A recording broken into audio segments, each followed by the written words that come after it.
Hey guys, my name is Nathan, and I'm going to be going over today's passage, which is Esther 8, along with a discussion question. I have my laptop here with me to keep myself on track. So, to get started, in the beginning of this passage, it starts off with the king having set in place a day where all the Jews were supposed to be killed. And Esther, who is appointed queen at this time, sets up a banquet in order to talk to the king. Once the banquet actually happens, she speaks to the king, essentially asking him to revoke the order that was put in place to kill all the Jews.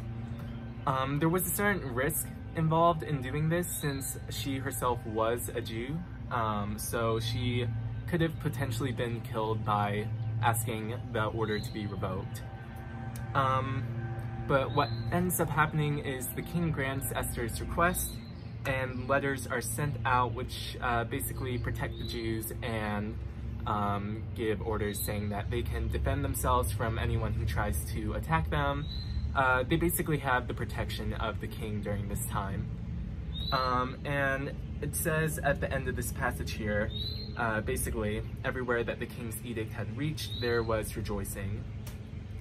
And so that basically wraps up the main story of Esther here in Esther 8.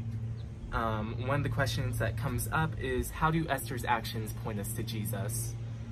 And so I think that there are a couple really interesting parallels. I think one of the main ones would be that there is a risk that Esther takes when she does ask the king, because she could have gotten killed during that time. Since the order was to kill every Jew.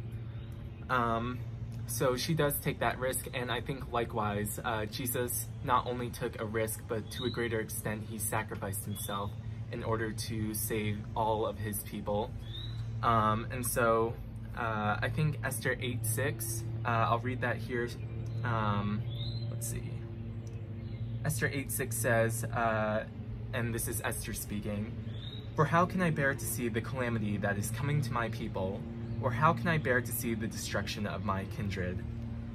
And I think that just, I don't know, I think that's a really good display of just how much Esther loved and cared for her people, and how far she was willing to go in order to save them. And so there's the parallel again, because I feel like it's also a really good display of what Jesus did for us in sacrificing himself on the cross. And so while Esther was able to save her people from what would just be death itself, Jesus sacrificed himself in order to save us from eternal death. And so that would be the main parallel, but I would encourage you to read through the passage yourself and see if you can find any other interesting parallels, and just see how Esther's actions line up with what Jesus did for us. And just like the Jews, I think we can today rejoice in the fact that Jesus died for us and saved us from what could have been eternal death. So thanks, and see you later.